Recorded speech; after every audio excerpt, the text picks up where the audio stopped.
Plaintiff Jonda Lige met the defendant in jail, and Jonda admits that she was romantically interested in the defendant, despite the fact that she made it clear she wasn't interested in women. Jonda says they eventually had a brief intimate encounter, but she's suing her today for breach of contract and stolen property. Defendant Bina Harrell insists that she was heterosexual when she went into jail, but pretended to be in a relationship with Jonda during her incarceration to protect herself from other inmates. Bina claims Jonda wanted the relationship to be real after they were released, but they were only intimate one time. Bina denies owing for anything. Start with you. Well, I met the defendant about 3 years ago. We met in jail. I mean, when she walked in, she made it clear that she didn't like women, and you know what they do in jail. So everything was pretty cut and dry. She didn't like women, so I left her alone. Basically, yes, sir. All right. Did you like women? Oh, yes, sir. Okay. And that's why you didn't want to leave jail, did you? I bet they had to put you out. Yes, sir. You say, y'all, can you give me a little more time? Yeah, I didn't want This is fun. release. You didn't want to come home. Go ahead. But, Lord have mercy. but in the midst of that, I mean, we became pretty good friends because, I just, kept an open mind. We became good friends in jail. I helped her out with, like, commissary, which is, food and...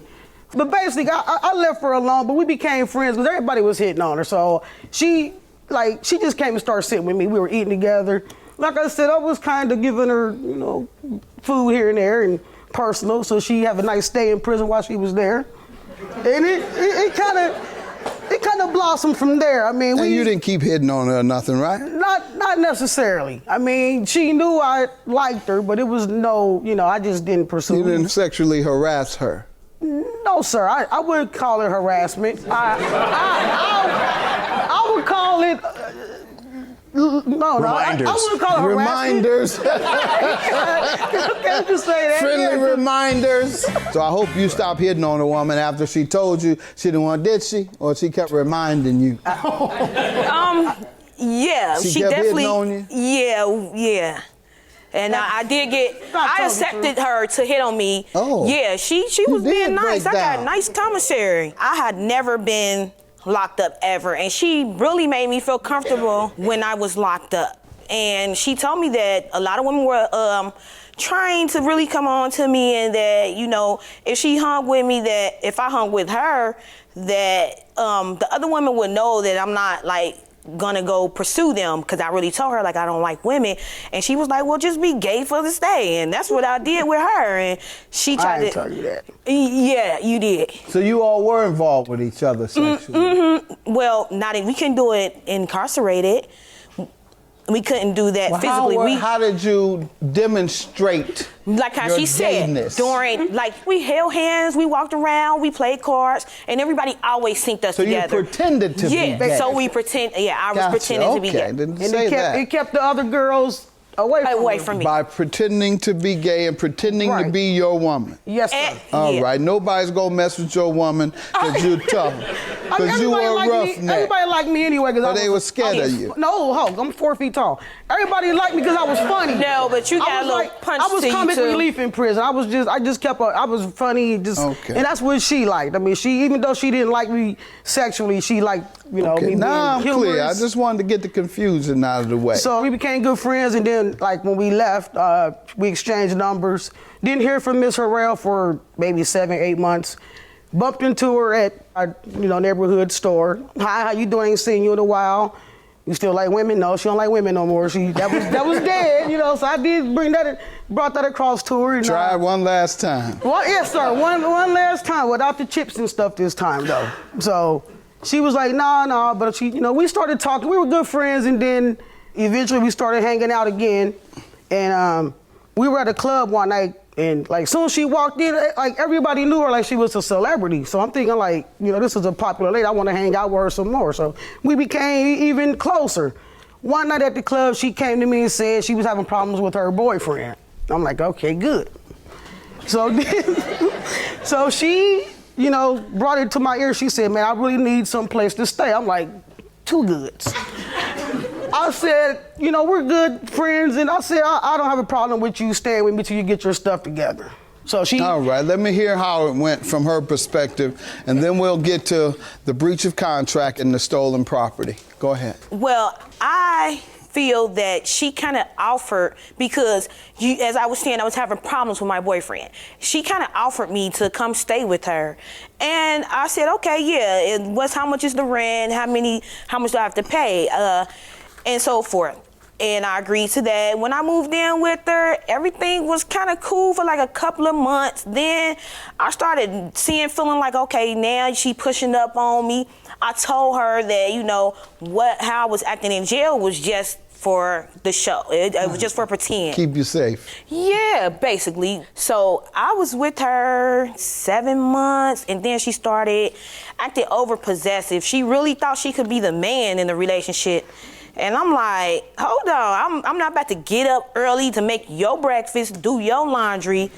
Is that what you did, ma'am? You had her getting up, that's a little cooking breakfast and doing the laundry? Little exaggeration, because I did it for her. That's another reason she. I did it for her. All right. You did a half job when you used to do it. How much was the agreement for rent that you're suing about? It was for $200 a month, and then we were going to share the cable bill. When did she move in? What month and year? She moved in back in May of 2011. Okay. And she stayed with me for a while, and then everything was fine. We had got drunk, but she didn't mean to tell you that part. So we had got drunk at the club one night. When she got home, when we both got home, stuff started coming off, and then it was one of those things where she got drunk, and that's I was being trisexual. Right, that's when we first had our first y'all sexual. some sex fiends. That's all you talk about. That's all we you've just been talking tried it about.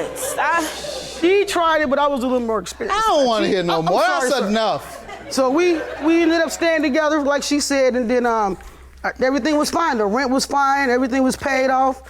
But the last 4 or 5 months, she just quit paying What me. months were those of what year? That was from September of 2012 to December of 2012. All right.